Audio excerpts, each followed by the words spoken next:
¿Podemos tener contacto con el más allá? ¿Podemos hablar con los muertos? A través de la Ouija, el espiritismo, la necromancia, medios y apariciones. Interesante. Vamos a ver la segunda parte de estos videos. La nigromancia como delito.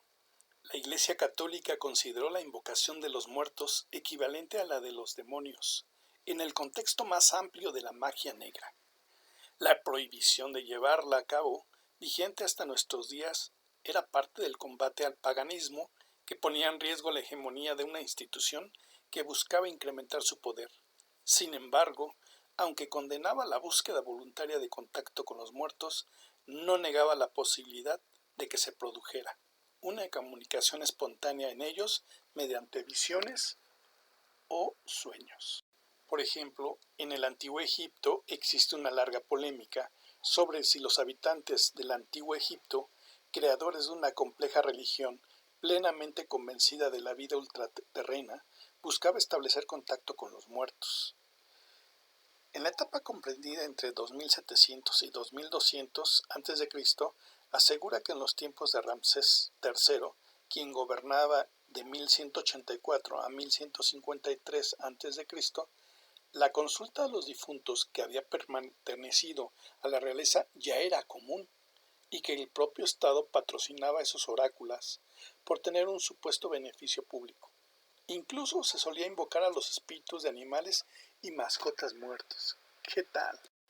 Algunos de los célebres mediums, por ejemplo, en este caso es el conde de Cagliostro, nacido en 1743. Él inició su carrera como psíquico, comunicándose con los espíritus para auxiliar a los buscadores de tesoros. Logró ingresar a la corte de Luis XIV. Él y su mujer, Lorenza Feliciani, organizaban cenas a los que supuestamente acudían los muertos. Finalmente fueron declarados herejes. Otra de las grandes mediums es Margaret y Kate Fox. Fueron las creadoras del espiritismo. Contacto con los espíritus que se sometieron a pruebas y que sembraron graves dudas sobre la veracidad de sus experiencias. También se encuentra Daniel Douglas Home. A partir de 1855, sus presuntos poderes psíquicos le dieron prestigio en Europa. Levitaba a buena altura del suelo, movía objetos a distancia y convocaba a los espíritus con facilidad. Otra es Eusapia Palladino. El eminente psiquiatra Cesare Lombroso se asombró de los dones de esta mujer, nacida en 1854. Aparte de su talento para convocar a los muertos y hablar con ellos, logró que estos supuestamente le concedieran el don de mover objetos grandes y pequeños con el solo poder de su mente. Durante sus sesiones rara vez se ocultaba y trabajaba a plena luz para demostrar que no recurría a algún truco. Leonora Piper. A partir de 1884 presentó sus primeros estados de trance. El psicólogo Jim James quedó sorprendido con sus habilidades y promovió que su caso se estudiara científicamente. Otro, Edgar Cayce, consideró por muchos el fundador del moderno movimiento New Age. En ese estado de trance, a petición de algunos sujetos afligidos de una enfermedad que buscaba la curación, y llevaba a cabo lecturas o consecuencias de palabras dictadas por los espíritus. Otra de ellas fue Katharina Elise Müller, originaria de Suiza. En 1890 se convirtió al espiritismo y en sus sesiones logró convocar a Víctor Hugo y al conde de Cagliostro. La última de ellas fue Elena Petrovna Blavatsky, de origen ruso. Se introdujo al reino de lo sobrenatural a través de la mitología rusa y llegó a ser la gran promotora del movimiento espiritista en 1873. Emigró a Nueva York y sorprendió al público con sus poderes psíquicos, que incluían la clarividencia.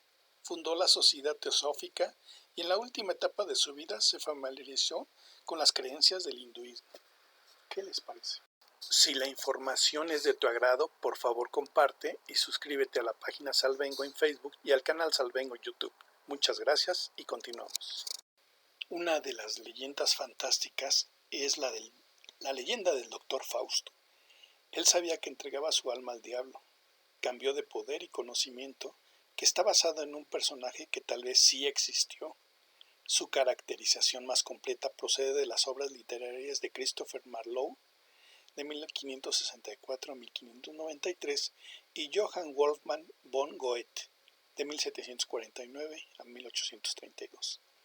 En ambas aparece como un nigromante que invoca y dialoga con el demonio Mefistófeles, representante de Lucifer, y entabla un negocio con el que consistente en venderle su alma a cambio de tener sabiduría y recuperar su juventud.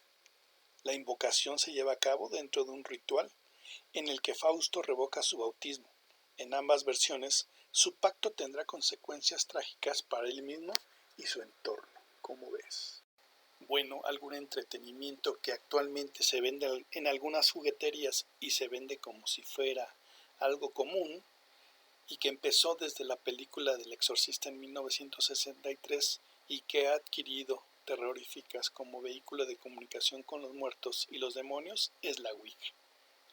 Este instrumento para la necromancia consta de un tablero con las letras del alfabeto y números, así como las palabras sí y no. Se complementa con un señalador que el médium apenas debe de rozar con los dedos.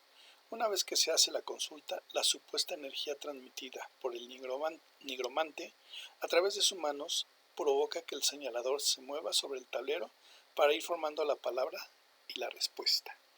¿Qué tal? ¿Alguna vez la has jugado? El espejo de obsidiana.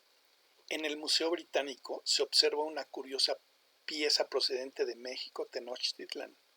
Se trata de un pequeño espejo circular de obsidiana pulida y llevada a Europa poco después de la invasión española, que perteneció al matemático, astrólogo y ocultista John Dee. Entre los mexicas, tales objetos de culto con propiedades reflejantes se asociaban con el dios Tezcatlipoca, llamado también el espejo humeante. De acuerdo con los curadores del museo, los mexicas lo usaban para la adivinación y el contacto con seres de otras esferas. ¿Qué tal? ¿Sabías de esto? Pues también después de la muerte hubo otras formas de existencia. En contraste, el fin de la Iglesia Católica como aparato hegemónico de poder permitió que algunos grupos aislados practicaran formas de magia y ocultismo sin correr el riesgo de sufrir persecuciones y torturas en el siglo XIX. El mundo sobrenatural se convirtió en un entretenimiento de salón, en plena época de la industrialización, cuando se depositó una excesiva confianza en el poder humano de transformar el mundo a través de la manipulación material, resurgió la idea de que era posible comunicarse con los muertos. Incluso algunos inventores eminentes como Guillermo Marconi y Tomás Alva Edison creyeron que podrían elaborar algún dispositivo tecnológico para escuchar las voces de los espíritus. ¿Lo sabías?